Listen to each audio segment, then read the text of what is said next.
Православна ризница на Канал 8, добро вечер. Под пост се подразбира севкупниот христијански живот и начин на постоење на црквата, опфаќајќи тука и молитвата. Смислата на духовниот живот е во причестувањето со светите Христови тајни, на кое му претходи исповед. Неопходни се тука и покајанието, молитвата, причестувањето, простувањето и редовното присуство на светите литургии. Теми на кои вечерва ќе поразговараме со игуменот на Лесновскиот манастир, отец Дамаскин, кој е наш вечерашен гостин во Православна ризница. Добро вечер, добро ни дојдовте во емисијата. Добро вечер, добро најдовме. Кажавме многу теми во најавата, но нема да имаме доволно време во една емисија да опфатиме, затоа што има многу што да се каже за овие теми. Па ќе се обидеме во две емисии да проговориме за темите кои ги споменав во најавата. Во оваа прва емисија ќе се задржиме повеќе на постот и на исповета. На првиот ден од замоскинот почетокот на великденските пости, да објасниме која е вистинската смисла и цел на постот и како треба да постиме. Па вака, постот како установа на црквата е едно од првите заповеди која што Бог уште дал на нашите прародители во рајот. Значи, да јадете од сите дрва, само од дрвото на познанието на доброто и злото, да не вкусувате, за пред се да ја испита нивната вистинска решеност и волја, да бидат послушни на Бога, да бидат верни на Него и да испита нивната слободна волја. Значи, пред се постот треба да го сватиме и како послушност на Бога и на црквата. Постот Бог го остановил самиот тој, постојќи 40 дена пред да ја почне својата проповед во пустината, откако сатаната го искушал, и постот предходел на сите проповеди и на Свети Јован Крстител, кој што постел во пустината, и апостолите. И постот е она кој што ни е потребно за да ние повторно се вратиме во рајот, бидејќи нарушувањето на постот како послушност кон Бога предизвикувало отпаѓање на нашите прародители од рајот, така и сега постот ни е насушно потребен како прво средство за да повторно се вратиме во рајот. Постот Бог ни го заповедал пред се затоа што знаеме дека човекот се состои од душа и од тело, и постот како воздржување најпрвин од одреден вид на телесна храна и во видот на храната и во количината на храната ни е потребен за да научиме ние да се воздржуваме пред се телесно, за да може да ги скротуваме и телото, за да ги скротуваме и страстите, за да може да ги разбудиме тие душевни и духовни енергии во нас кои што се потиснати од гревот и од страстите кои што владеат со телото. Смислата на постот е за да човекот го поттикне пред се да свати дека тој е пред се духовно битие, дека е образ и подобие Божјо и дека пред се треба да се погрижиме за душата, односно постот се состои и од телесен и од духовен пост. Телесниот пост е многу мал дел во однос на постот, духовниот пост е оној кој што е најважен за да може да го практикуваме, за да можеме повторно да ја обновиме нашата заедница со Бога, која што е изгубена со нашиот живот надвор од црквата, со нашиот живот предавајќи се на телесни наслади, предавајќи се на суетни земни задоволства. Самиот пост ни помага за да можеме да се вратиме кон тој духовен живот, за да можеме да се помириме повторно со Бога, за да научиме да ги скротуваме, како што велат светите отци, најнапред и јазикот, и очите, и слухот, односно да научиме телото да го подчиниме на духот. Да го објасниме прво телесниот пост и дали може да има ублажување со дозвола на духовниот отец за одредени луѓе. Да, значи телесниот пост начално се состои од три работи. Прво, воздржување од одреден вид на храна, односно мрсна храна. Потоа, воздржување од количината која што ја и квалитетот на храната која што внесуваме и најпосле воздржување од насладување на стомакот со вкусна храна. Значи, телесниот пост има 4 големи пости во текот на годината. Тоа се овој великденски пост како најголем и најважен пост за нас во пресрет на најголемиот христијански празник Воскресението Христово, кое што е и темел, основа и суштина на целата наша православна вера. Како што вели Свети апостол Павле, ако Христос не воскреснеше, залудно и нашата проповед, залудно и вашата вера. Потоа се Богородичниот пост, Петровденскиот пост и Божикниот пост. Значи, Великденскиот пост, правилото за Великденскиот пост е исто со Богородичниот пост и се состои во тоа што од понеделник до петок се јаде храна без масло, значи строг пост, додека постот на масло е благословен само во сабота и во недела, додека риба се јаде само на Благовештение и на цветници. Додека Петровденскиот и Божикниот пост се малку поблаги и поублажени и кај нив правилото е понеделник, среда и петок се постат без масло, односно строг пост, додека вторник, четврток се поста со масло, а во сабота и недела е дозволено да се јаде и риба, како ублажување на постот, исто така и за некои од поголемите празници, како Свети Климент, Свети 15 европолски маченици и за Свети Никола и други. Значи, телесниот пост,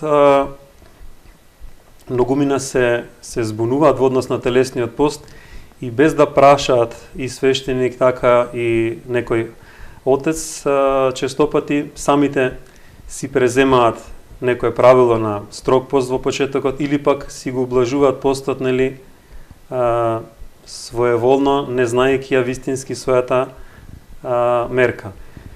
Значи, во почетокот, постот за почетници, за бремени жени, за физички работници, за болни, секако дека може да се ублажи телесниот пост за сметка на засилување на духовниот пост.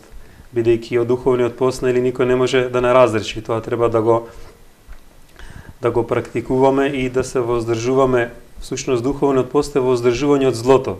Значи, да се воздржуваме и од грево, да се воздржуваме и од осудување, од оговарање, од суетни разговори, од суетни земни задоволства, од претерано примање на секакви, нели, непотребни информации со кои што сме сега премногу оптоварени. Така да телесниот пост исто се ублажува и за децата. Тие до 7 годишна возраст не е потребно да постат за да може да се причесат, меѓутоа веќе од 7 годишна возраст треба да се учат да постат најпрвин средата и петокот, па потоа и ублажено во големите пости. Го споменавте духовниот пост. Луѓето повеќе посветуваат внимание на телесниот пост, на исхраната, на она што е мрсно, што не треба да се јаде и што треба да се јаде, но забораваме на духовниот пост. Вие го споменавте како многу важен. Кој е всушност значењето на духовниот пост и како треба духовно да се пости? Пред да кажем за духовниот пост, значи за телесниот пост е многу важно воопшто, нели, за да почнеме ние со постот и со духовниот живот, да се советуваме, да се консултираме пред се со свештеник или со духовник, кој што ќе ни одреди вистинската мера на постот. Духовниот пост, како што рековме, нели, телесниот пост што се состои, така и духовниот пост се состои, нели, во ограничувањето на количината, реков, на оние впечатоци и информации кои што ги примаме, кои што предизвикуваат кај нас вознемиреност, кои што предизвикуваат, нели, разгорување на страстите, кои што предизвикуваат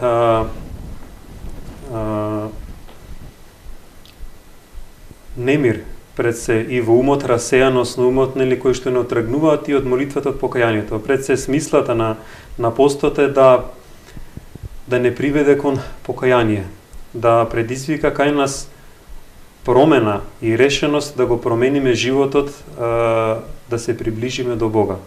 Значи да се одделиме малку од земниот свет, од врзаноста за земните грижи и наслади и да се приближиме до Бога со тоа што умот ќе го сконцентрираме и на молитвата и на грижата, односно во контролирањето на нашите сетила и во однос на квалитетот и видот на информациите кои што ги примаме, значи во однос на непотребни прекомерни посети на забавни места, значи да го ограничиме и слухот, гледањето на телевизијата, потоа посетата на забавни представи или концерти или игранки, сето оно што умот ни го одвојува од мислата за Бога. Сето оно што... Тоа е начинот на кој можеме да го нарушиме духовниот пост, така ли? Да, значи духовниот пост секако може да го нарушиме пред се. Да знаеме дека залудно ние ќе постиме телесно ако не го воздржуваме прво и најнапред јазикот. Бидејќи преку јазикот најмногу денеска и грешиме. Посебно денеска е многу раширен гревот и на осудувањето, на оговарањето, гревот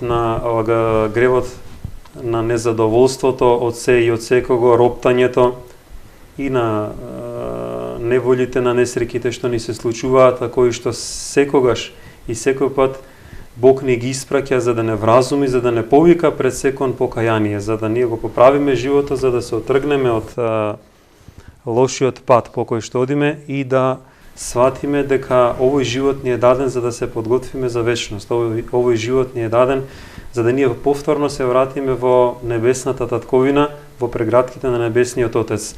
Бог ни ги испраќа затоа и неволите, и страдањите, и искушенијата, за да ние ја осознаеме својата немоќ и својата ништожност, дека не можеме да направиме ништо без Бога. Така и постот ни помага ние да сватиме колку прво му е потребно малку на телото за да се одржува и да постои, и дека човекот се состои од тело и душа, и дека на душата и е потребна духовна храна, дека е потребно да се поучуваме во Словото Божјо, дека е потребно да посветиме повеќе време на молитвата, дека е потребно повеќе време да посветиме на грижата наша, вистинска за ближните, бидејќи преку грижата на ближните ние покажуваме и нашата вистинска верност и љубов кон Бога.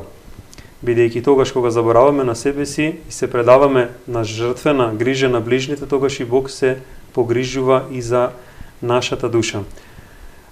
Исто така постот го нарушуваме, реков, преку прекумерното денеска гледање и на телевизија со секаквите серии сега кои што ни се наметнуваат и со кои што не буквално бомбардираат.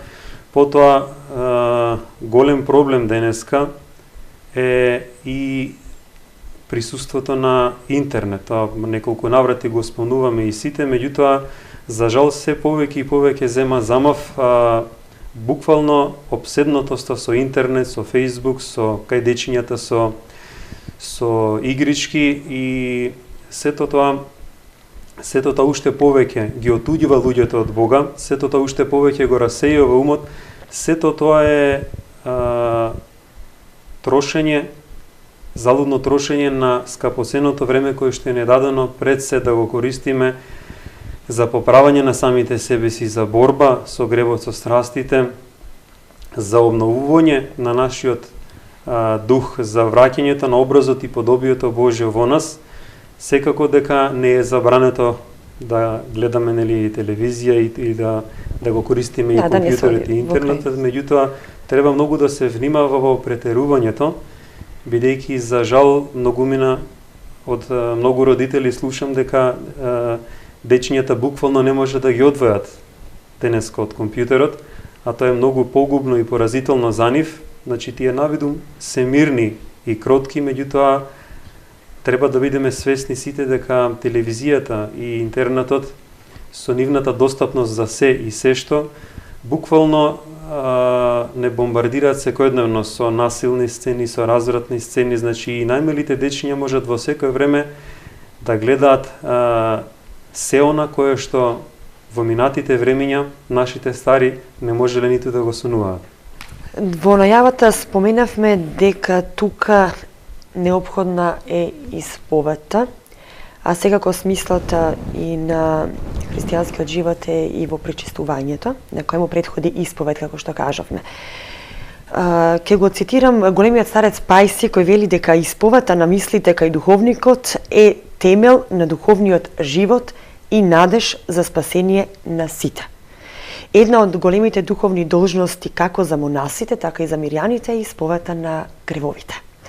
Неизбежно е да зборуваме за исповета, што всушност значи исповет. Значи, исповет, одно всушност светата тајна покаяние исповет, е една од 7 свети тајни, која што треба да биде и темел и основа на целиот наш православен духовен живот. Исповета е еден голем дар кој што Бог ни го дал, уште во времето на апостолите. Во Евангелието читаме, тој им дувна Дух Свети и им рече на кого ќе им ги простите гревовите, ќе им се простат, на кого ќе им ги задржите, ќе им се задржат. Че знаеме дека со светата тајна крштение се простува и првородниот грев на нашите прародители, кој што се пренесува врз целиот човечки род, и сите оние гревови што ги правиме до крштението. Кога се крштеваат мали бебиња, значи се брише првородниот грев. Преку исповета, која што Бог ни ја дал и ја востанувал како света тајна во црквата, ние всушност ги бришеме, односно ги се очистуваме од сите оние гревови кои што ги правиме после крштението. Никој човек не е без грев, ние постојано грешиме и со збор, и со мисла, и со дела. Меѓутоа, како велат светите отци, не сум ангел да не грешам, меѓутоа не сум ни демон да не се кајам. На исповета пред се треба да и предходи покајанието. Светата тајна покајание исповет е всушност суд на совеста.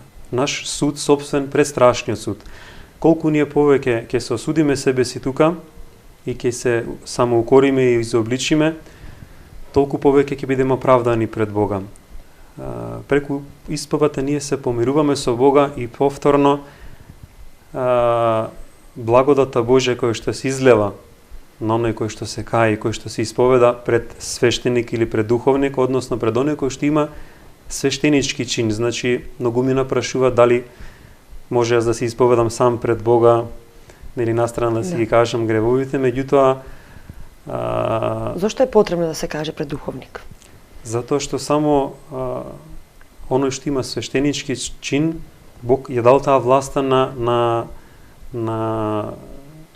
епископ, на апостолите, тие ја пренеле на епископите, тие на свештениците. Значи само оној што има свештенички чин може да чита разрешителна молитва со која што се простуваат гревовите. Отец, луѓето честопати ќе речат не сум направил голем грев и што ќе исповедам. Мора тука малку повеќе да објасниме нели околу исповета, во што се состои самата исповед. Значи, рековме дека на исповета треба да и предходи покајанието, вистинското покајание, бидејќи исповета не е само набројување на гревовите или работите кои што ги грешиме ние пред духовниот отец, односно изложување на нашиот живот како разговор, туку пред се реков дека тоа е чувство пред се на болка, на отпаднатост од љубовта и од милоста Божја. Чувство на наша собствена немоќ, собствена оддалеченост од патот кој што води кон спасение на душата, патот кој што води кон вечниот живот. Значи, потребно е да чувствуваме за вистинско покаяние, треба да чувствуваме вистинска грижа на совеста, нели, вистинска болка дека сме го повредиле Бога, дека сме, бидејќи гревот е нарушување на и заповедта Божја, меѓутоа и повреда на љубовта Божја, онаа која што ја покажал пред се со тоа што го испратил својот единороден син Господи Исус Христос да се воплоти од Пресвета Богородица Светиот Дух, да земе на себе човечко тело, за да врз себе ги земе сите наши гревови и преку неговата искупителна жртва на крстот да не помири со Бога. Значи, прво е потребно вистински ние да веруваме во Христа како во единороден син Божи, како второ лице на Светата Троица, да веруваме и во неговата искупителна жртва, дека само преку неговата жртва на крстот, преку неговата пролеана крв, нам ни се простуваат гревовите. треба да имаме вистинска вера да го усвоиме сето оно што го исповеда православната црква како нејзино учење, како нејзини догматски вистини, и потоа да не мислиме дека гревот се состои само во тоа, како што велат луѓето, јас не сум ни украл, не сум ни убил, туку спомнав претходно, каде е тука го забраваме самолюбието, гордоста, зависта денеска, оговарањето, осудувањето како еден голем грев. Денеска, бидејќи преку осудувањето на се и се што почнувајќи од ближните, па и свештениците и црквата ние со сето тоа само ги заклонуваме, односно си го оправдуваме својот грев. Сите ние ќе одговараме пред Бога за сопствените дела. Значи Бог бара од нас ние да се свртиме кон самите себе си, да се испитаме колку ние вистински го љубиме Бога, колку ние сме подготвени да се жртвуваме за ближниот, Ние забораваме дека не само со дело, туку и со помисла грешиме. Значи Христос во Евангелието ни рече, секој што ќе погледне на жена со желба веќе извршил прелюбов во срцето свое. Секој што се гневи на братот свој е човек убиец. Значи и тука Христос во Новиот Завет, во Евангелието на љубовта кој што ни го проповедаше, ни укаже дека треба да ги сечеме и самите корени на гревот кои што се зачнуваат во помислите. Значи секоја примена помисла на омраза кон својот брат, секоја примена помисла на завист денеска, за жал луѓето се многу завидливи и на туѓата среќа и се радуваат на туѓата несреќа, за жал, и се повеќе се отуѓуваат едни од други, се повеќе се намалува љубовта кај христијаните, како еден голем знак за исполнување на времето. Така да треба да почувствуваме дека не само со дела, туку и со секој лош збор го повредуваме нашиот ближен. Со секоја навреда ние му нанесуваме голема повреда и на неговата душа и на својата душа. Ги забораваме тука и цовките, и безсрамните зборови. Ги забораваме тука лутината, избувливоста, гневот. Значи сите тие спаѓаат во 8 смртни гревови, 8 страсти, чревоугодието денеска присутно. Значи зборувавме за постот како мерка која што Бог ни ја дал за да го скротиме стомакот, бидејќи во Светото писмо пишува тие во Стариот Завет вели луѓето заборавија на Бога, нивен Бог е стомакот нивни. Така за да го скротиме чревоугодието кој што исто еден од смртните гревови. Така да кога луѓето ќе пристапат првпат на исповед, секако дека е потребно првин да ги кажеме тие крупни смртни гревови кои што не одвојуваат од Бога. Но многу е важно да објасниме како треба да се подготвиме за исповед за сите оние кои првпат пристапуваат на исповед и секако треба да го изберат својот духовник најпрво. За оние кои досега никогаш во животот немале исповед. Да, и каква треба да биде исповедта за да биде примена од Бога? Значи, пред да пристапиме, секој човек рековме дека греши и на сите нам е потребно постојано да се исповедаме. Значи, самите свештеници се исповедаат кај свој духовник кој што тие го избираат. Секој човек треба најнапред да го избере или свештеникот или духовниот отец кој што го чувствува близок, во кој што чувствува дека има доверба за да му ја отвори душата, за да може да прими и од него и совет и за да верува дека Бог преку него ќе му ја објави својата волја. Значи треба да имаме и самите ние издадено една книга Господе чисти ги моите гревови од манастирот која што е подготовка за светата тајна исповед и покаяние, во која што има детално образложено од еден и руски старец и од други старци Во што се ние грешиме денеска кон Бога и кон ближните? Значи подготовка за исповед според 10 Божји заповеди. Има и секаде, нели, списи, кратки поуки, совети како ние да се подготвиме за исповед. Значи пред се треба да чувствуваме покаяние, односно цврста решеност дека ние ќе го промениме животот. Да не биде тоа само формално или лицемерно набројување на нашите согрешени и гревови и потоа откако ќе заврши исповета, откако ќе завршиме со постот и ќе се причестиме, повторно да се вратиме на старите дела, повторно да не се потрудиме ни најмалку да ги промениме оние лоши навики, оние лоши наши слабости и гревови во кои што почесто паѓаме, кои што не одвојуваат од Бога, кои што не оддалечуваат од вистинскиот пат кон спасението. Значи луѓето често пати тука викаат дека кај нас не постои исповед и се збунуваат во однос на тоа. Значи исповета, рековме, една од 7 свети тајни и е насушно потребна како прв чекор за да ние се помириме со Бога и за да се вратиме повторно во црквата. Првата исповед треба да биде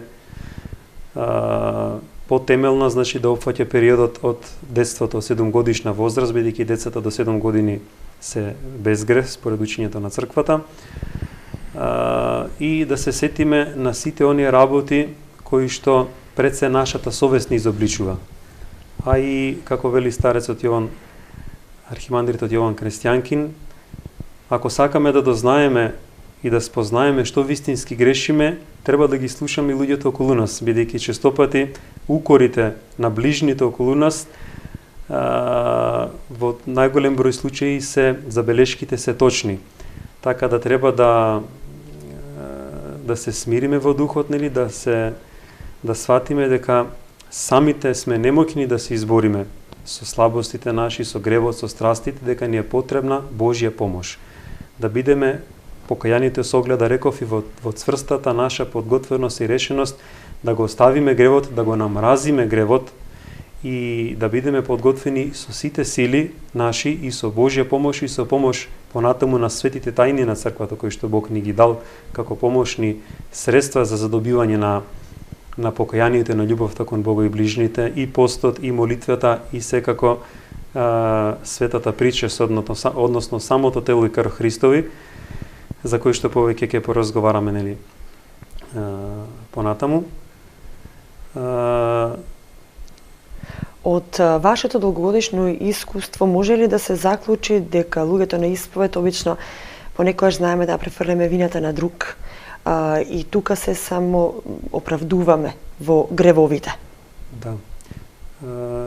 Тоа е следното што сакав да го кажам. Так, значи, во однос, да.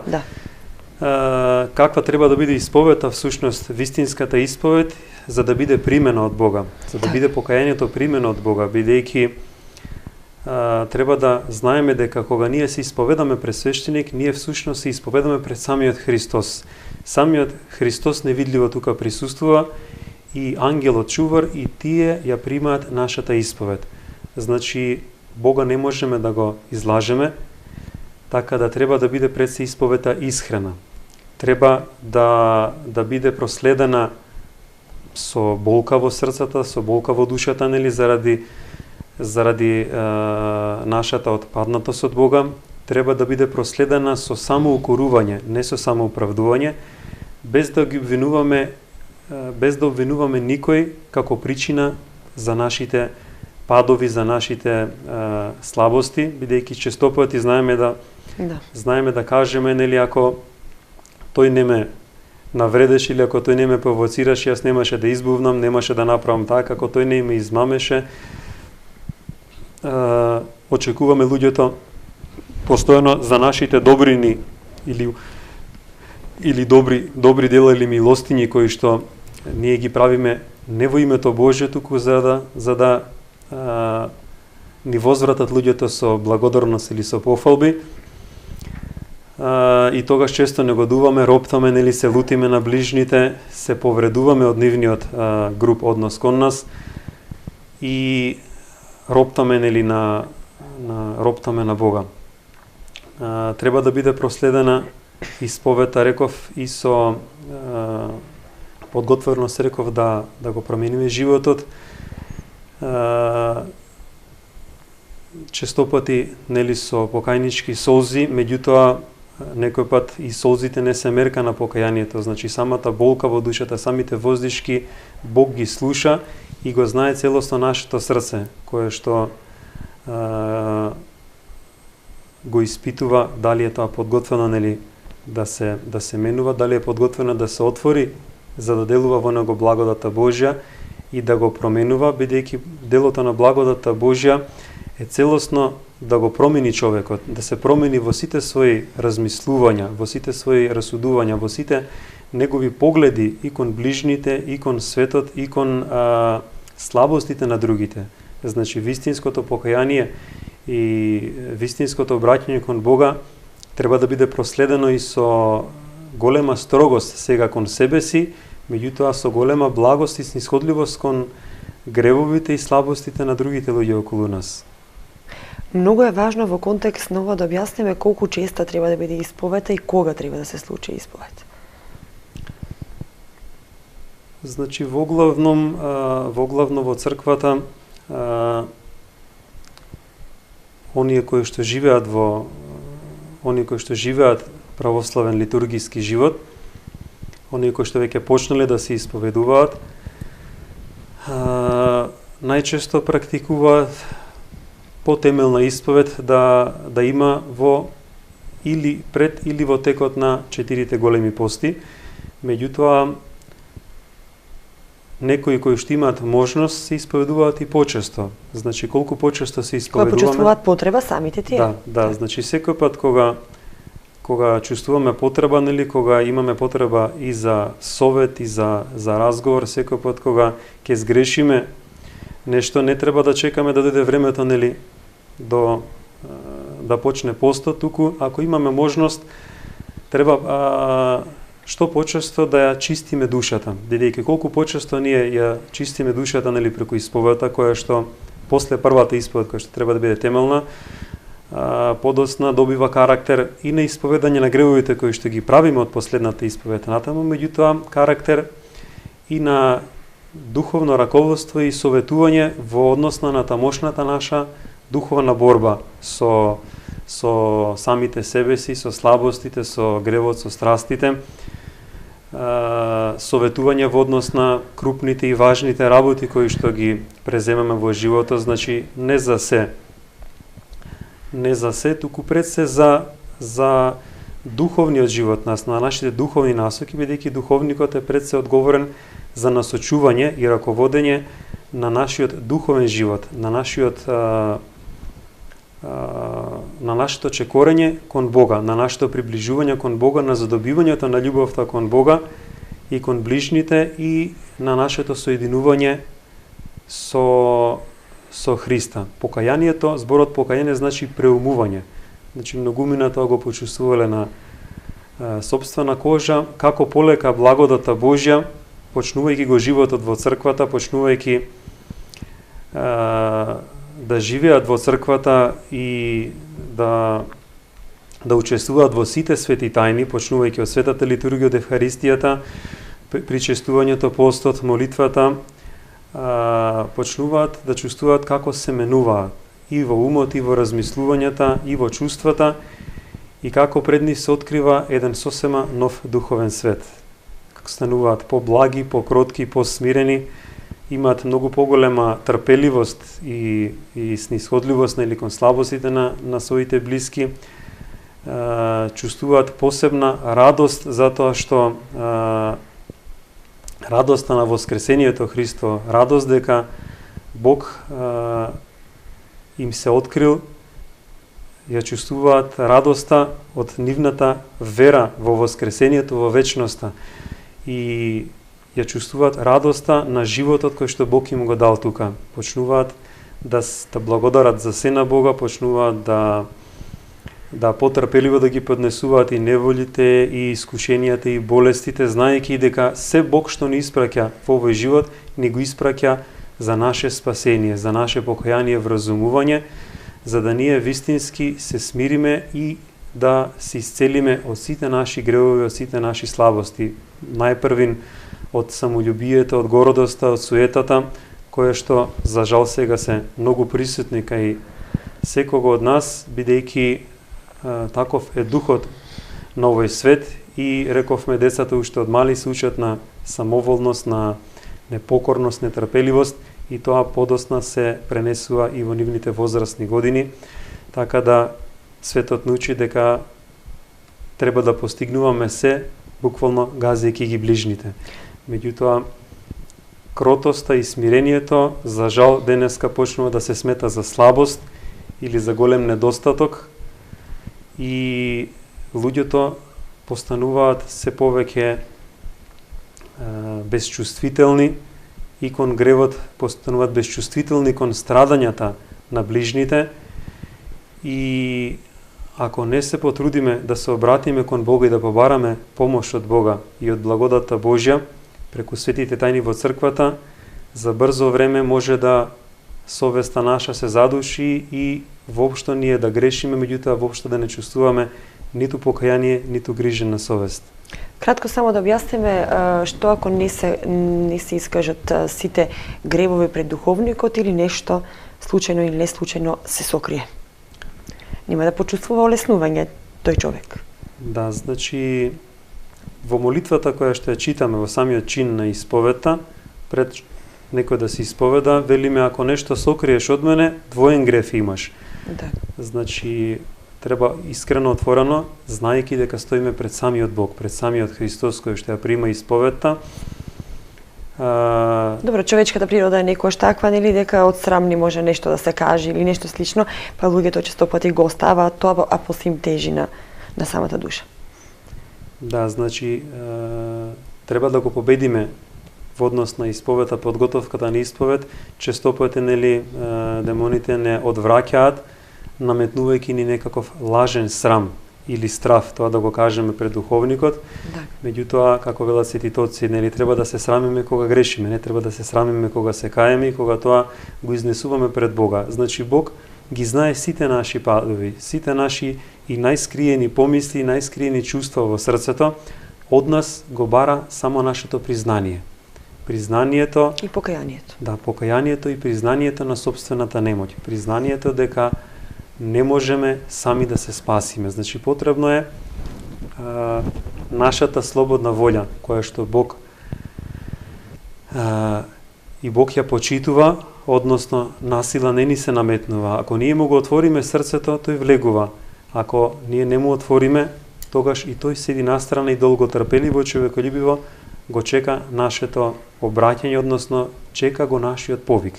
Ние треба само нашата слободна учењето на црквата, реков, се спасуваме по слободната наша волја, секако во содејство со благодата Божја. Меѓутоа, оно што Бог го бара од нас е со слободна волја ние да го побараме, да се приклониме кон волјата Негова и да го отвориме нашето срце, за да тој може да го исчисти, за да може да делува во него и да го преобрази. Спомнавме во однос на исповета.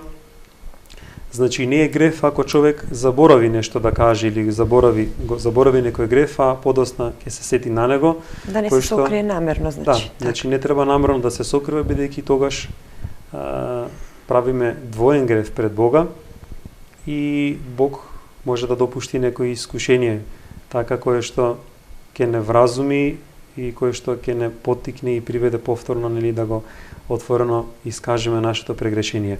Сето тоа што е заборавено може да се исповеда, нели, на следната исповед, која што рековме, нели, треба да биде што почеста. Така.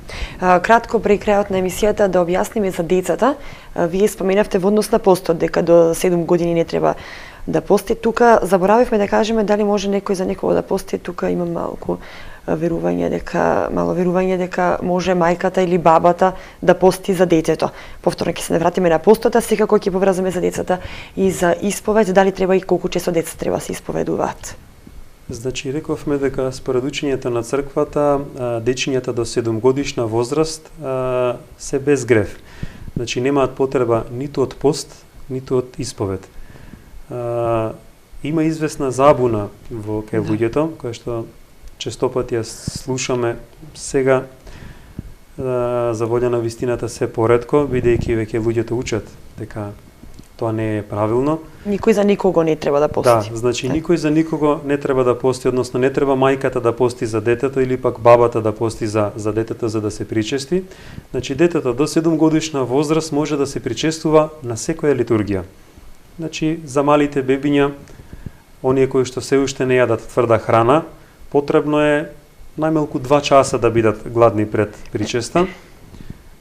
Значи мајките не мора да доаѓаат и на почетокот на литургијата, можат така некаде од малиот вход, зависи од возраста на бебето и секако за да не плаче, за да може да издржи.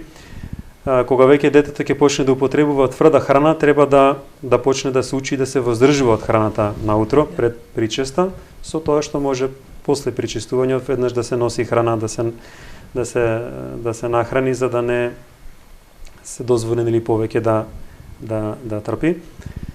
И до 7 годишна возраст, што почесто се причестува децата, толку е подобро за нив. Што повеќе го примаат Христа уште од малите нозе, толку Бог повеќе ги чува и телесно и духовно. Значи дечињата кои што често се причестуваат, многу се помирни, многу се покротки и самиот Бог ги умудрува да размислуваат, дури од мали години да размислуваат, да расудуваат многу позрело и многу по-смирено и покротко од многу нивни врсници. Во однос на исповета за децата? Значи, после 7 годишна возраст, децата треба да се учат, да почнат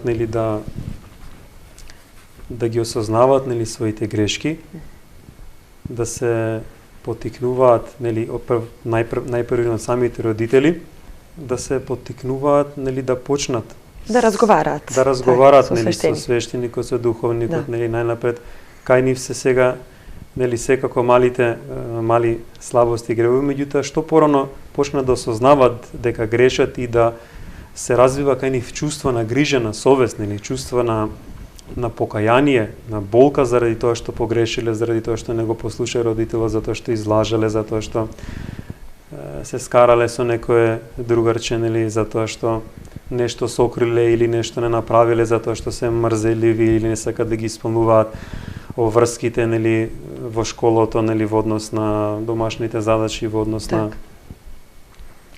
однос на она што им обврска нивна пред се учењето. Толку повеќе Бог ќе ги сочува да не кршнат подосна по лош пат.